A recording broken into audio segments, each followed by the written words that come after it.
शिव महापुराण की कथा कहती है, महाराज पूर्णिमा का जो चंद्र है वो विशाल काय है और उस चंद्र की पूर्णता में हमारी अभिलाषाएं भी पूर्ण हो। आप आस्था चैनल के माध्यम से जितने लोग कथा सुन रहे हैं, फेसबुक यूट्यूब पर जितने कथा सुन रहे हैं और कुबेरेश्वर धाम में जितने कथा सुन रहे हैं, आप में से कितने लोग हैं जो पूर्णिमा का व्रत करते हैं? जो माताएं करती हो जरा हाथ उठाइए। पूर्णिमा का व्रत जो करती है, करते हो ना आप लोग? रखिए हाथ। अब पूर्णिमा के व्रत में आपने कई बार किताब पढ़ी होगी पूर्णिमा की, या आपने व्रत किया होगा, या पूर्णिमा का व्रत आप धारण करे होगे, तो उसमें पूजन कौन से भगवान की होती है? पूर्णिमा के व्रत में किस भगवान की पूजन होती है? तो कहा पूर्णिमा के व्रत में केले के खंभ लगाकर पूर्णिमा का जो अध्यापन होता है, पूर्णिमा की जो पूजन होती है, उस पूजन में शंकर और पार्वती की पूजन की जाती है, शिव और नारायण की पूजन करी जाती है, शंकर और पार्वती का स्मरण किया जाता है। किसकी पूजन होती है? शिव पार्वती।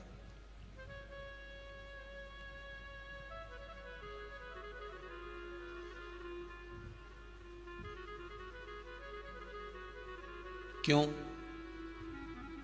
शंकर और पार्वती का पूजन क्यों करा जाता है पूर्णिमा के व्रत में? क्योंकि शिव और माता पार्वती ही केवल एक ऐसे हैं जिन्होंने अपूर्ण लक्ष्मी को भी पूर्ण बना दिया था। किसको पूर्ण बनाया है? लक्ष्मी।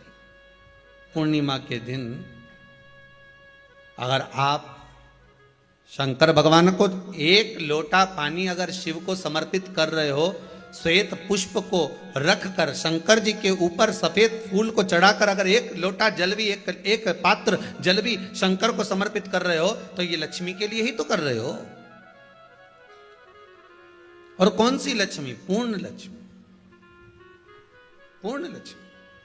आपको पहले भी कथा में कहा, एक बार भगवान विष्णु के सामने लक्ष्मी मैया ने बहुत तेज स्वर में कह दिया था, नारायण, दुनिया के लोग आपका नाम जपते हैं, दुनिया के लोग नारायण नारायण कहते हैं, दुनिया के लोग आपका भजन करते हैं, पर सत्य मायने में कहूं ना तो मेरे बिना दुनिया के लोगों की नहीं चल सकती, मेरे बिना दुनिया नहीं चल सकती, संसार मेरे बिना नहीं चल सकता। भगवान विष्णु ने कहा ये तो गलत है लक्ष्मी आपका कहना।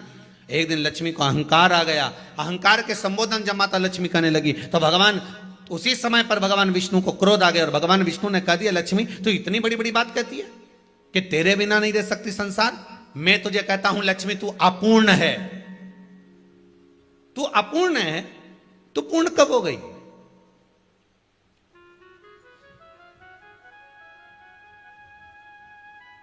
तेरी पूर्णता कहां हो गई? लक्ष्मी की आंख से आंसू बहने लगे। आज आपने मुझे अपूर्ण कहा है, आपको मालूम है आप मुझे अपूर्ण कह रहे हो? आपको यह ज्ञात हो रहा है आप मुझे अपूर्ण कह रहे हो? भगवान कहते हैं हाँ लक्ष्मी मैंने तुझे अपूर्ण कहा है। अपूर्णता का मतलब आप जानते हो ना? भगवान कहते हैं लक्ष्मी मैं सब जानता हूं। लक्ष्मी रोती हुई माता सरस्वती के पास पहुंच गई। सरस्वती ने पूछा क्या बात है लक्ष्मी, क्यों रो रही हो? लक्ष्मी जी ने कहा क्या बताऊं सखी, मेरे पति ने आज मुझे अपूर्ण कह दिया है। तो क्यों रो रही है तू? अपूर्ण अगर कह दिया, पति ने ही तो कहा है ना, तो क्यों रोना? चल मेरे साथ में। और सरस्वती मैया माता लक्ष्मी को लेकर सीधे पहुंच गई माता पार्वती के यहां। माता पार्वती के यहां जब पहुंची है, माता पार्वती ने लक्ष्मी जी को देखा और सरस्वती को देखा तो पूछा कि बात क्या है, क्या हो गया ऐसा, क्या हुआ, क्या है ऐसा जो तुम दोनों आज मेरे पास में आई? क्या हुआ?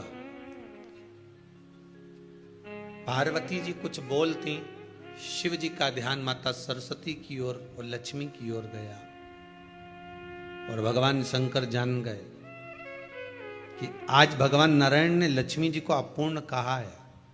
अब देखें माता पार्वती क्या कर सकती है, इसको पूर्ण बनाने के लिए करेगी क्या? क्या हुआ? माता सरस्वती जी बोली लक्ष्मी को अपूर्ण कह दिया। अपूर्ण कह दिया? हाँ, तो क्या सोचना उसके लिए? इसको मैं अभी पूर्ण बना देती हूं। माता जगत जननी पार्वती ने गोदी में विराजमान गणेश जी को उठाया और उठाकर लक्ष्मी जी की गोद में दे दिया। ले लक्ष्मी, आज से तू पूर्ण हो गई। लक्ष्मी, आज से तू पूर्ण है। गोदी में जब तक संतान नहीं है तो नारी को लोग अपूर्ण समझते हैं, पर माता पार्वती जी ने संपूर्ण ब्रह्मांड में एक सिद्धता प्रदान कर दी कि अपने गोदी के लाल को, अपने गोदी के पुत्र को माता ने लक्ष्मी की गोद में देकर लक्ष्मी को पूर्ण बना दिया। वो दिन कौन सा था? पूर्णिमा का दिन था। पूर्णिमा के कितने व्रत होते हैं? बोलते जाओ, जरा जल्दी जल्दी बोलो। पूर्णिमा के नारियों को, स्त्रियों को अखंड सौभाग्य के लिए, जो नारी वैधव्य नहीं होना चाहती है उस नारी को पूर्णिमा के कितने व्रत करना चाहिए? जिस नारी के यहाँ संतान नहीं हो, औलाद नहीं हो, उसको पूर्णिमा के कितने व्रत करना चाहिए?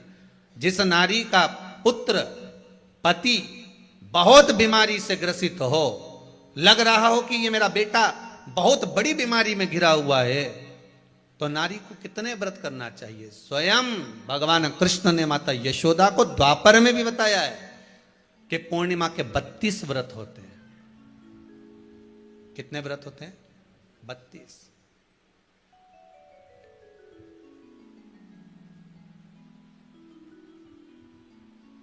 स्वयं भगवान कृष्ण यशोदा रानी को, माता यशोदा जी को भी बता रहे हैं 32 व्रत। अब आपको किसी ने बता दिया होगा कि 8 कर लो, 7 कर लो, 6 कर लो, 12 कर लो, इसलिए आपने बोला कि 12 कर लीजिए, 32 कर लीजिए। अरे यहां तो द्वापर की कथा भी कहती है। यशोदा जी ने एक बार भगवान कृष्ण को रोक कर कह दिया, ए कन्हैया रुको। कन्हैया बोले, बोलो मां, क्या बात है? कन्हैया जरा रुकिए, इधर आओ जरा। भगवान कृष्ण आए। हाँ मां बोलिए। किस जगह का प्रसंग है ये?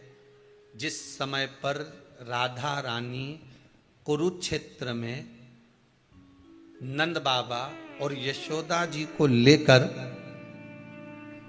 कुरुक्षेत्र के कुंड में, ब्रह्म सरोवर में स्नान कराने के लिए लेकर जाती है, ग्रहण का समय पर। और जब भगवान कृष्ण उस कुरुक्षेत्र के उस सरोवर में स्नान करने आते हैं, तब यशोदा जी ने अपने लाला से प्रश्न किया है, पूछा है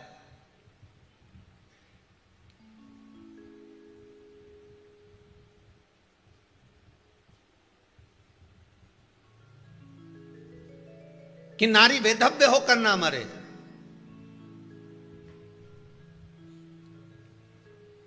उसका पति कोई रोग से ग्रसित ना हो, उसका पुत्र किसी रोग में ना पड़े। अरे भाई कितना सुंदर संवाद लिखा है। अगर किसी माता का पुत्र मान लो किसी नशे में डूबा हुआ है, कोई नशा कर रहा है और गलत नशा है, आपको लग रहा है कि ये नशे में डूबा हुआ है, आपको लग रहा है कि ये गलत जगह पर डूब गया है, आपको लग रहा है कि मदिरापान में, मांसाहार में या अधिक अधिक गांजा आदि का जो भी नशे होते हैं, जितने भी नशे, उसमें डूब चुका है। और माँ उसको समझा रही है, तू नशे में मत डूब, तू इस काम को मत कर, तू ये गलत कर्म मत कर। माँ उसको समझा कर हार गई। तो मेरा माताओं से निवेदन है, आप उसको समझाना बंद कर दो, एक काम करना प्रारंभ कर दीजिए। हमें जो शिव महापुराण के माध्यम से शास्त्र कह रहा है कि आप 32 पूर्णिमा के व्रत प्रारंभ कर दो। उसमें करना क्या है आपको? केवल जिस दिन व्रत रहे, रात्रि के समय पर कोई भी मीठा, कुछ भी सामग्री आप चंद्र की रोशनी में, चंद्र को अर्घ देने के बाद, पूजन करने के बाद उसको रखो, और वही सामग्री जो नशा कर रहा है उसको पूर्णिमा के दूसरे दिन उसको खिलाओ। आप धीरे धीरे खिलाना चालू करेंगे। जिस नशे में